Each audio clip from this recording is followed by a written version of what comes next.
Hi, welcome to this second Q&A, quick Q&A, sorry, and this time I'm going to answer a question from Peter. Peter asked the following. A lot of times when talking self-defense I get the comment, yeah, but in general women don't have that kind of strength as men to protect ourselves. So, and Peter asked, what's your view on that, and is it somehow incorporated into your self-defense system? There's a lot of things that I can say to that. There's many different aspects to this answer. I'll try to boil it down to what I think is the essence. First of all, I don't think you can convince anybody to do something against their will as far as self-defense is concerned. If somebody is unwilling to learn, if they're not interested, if they don't want to, it's very hard to convince them to convince them otherwise. So that is my basic assumption. That's my starting point, is that if somebody has no interest in self-defense at all, well, I'm not going to push them.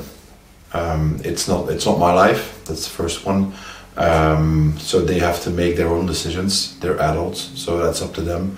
And on the other hand, it's also a matter of just basic human psychology. Making people do something against their will is extremely difficult, provided you are not a dictator and can enslave people and torture them to do as you want. So I'm assuming that's not the case here. So I'll disregard that option completely, obviously.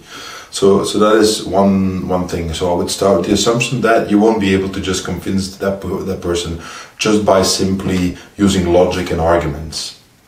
So I take a different approach. What I've been doing for a long time now is I try to educate in a sense of showing people, well, this is what happens in the world, especially for women. This is via my blog, via my Facebook page, and now via my Patreon page that I'm using pretty much like a membership site.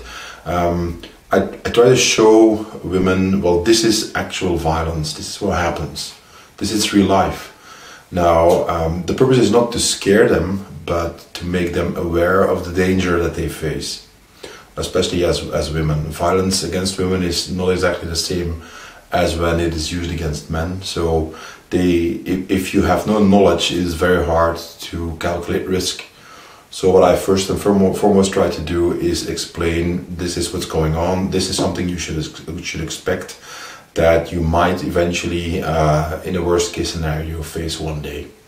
So that, I think that's the first thing that you should do, is try to educate people. And there's many opportunities to do so, whether it's by sharing videos, whether it's by sharing articles, when you're just watching the news and something happens, and maybe talking a little bit about that. Without pushing, I'll get to that in a second. But it's mainly making women aware of the danger.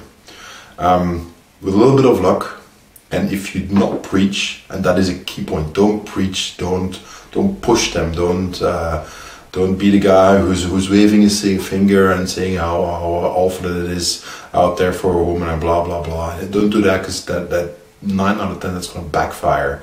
So I don't think that's worse. That is something you should do. But with a little bit of luck, after enough exposure, you might have an opportunity with the woman that you are trying to convince, that she becomes open to the idea of training.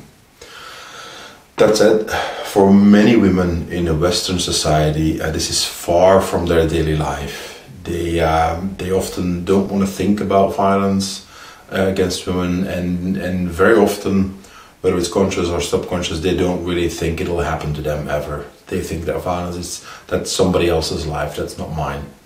And for the most part they're right, because we in Western societies we live in relatively safe environments, depending again on where you live, depending on circumstances. But generally speaking, it's a lot safer.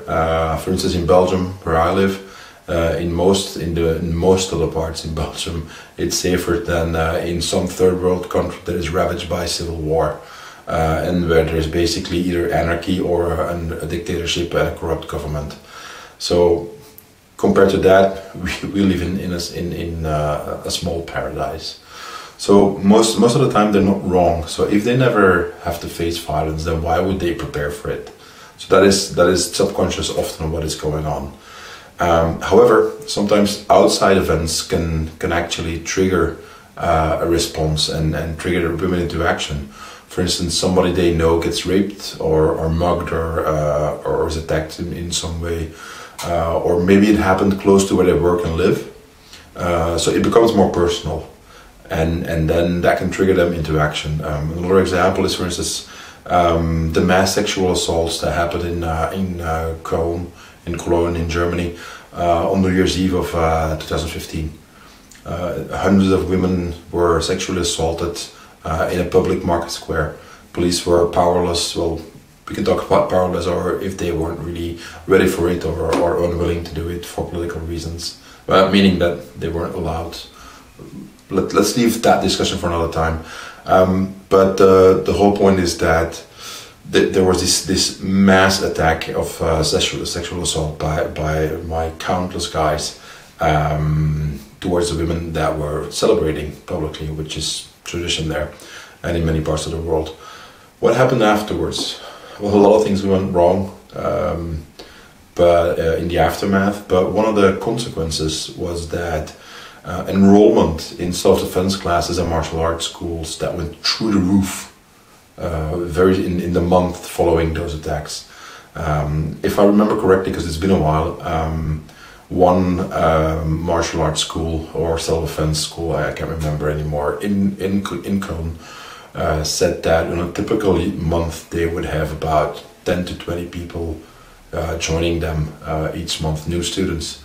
And after the New Year's Eve attacks, they had over 100 or 150 people join them suddenly. It might have been even more, because I'm forgetting a little bit about the details.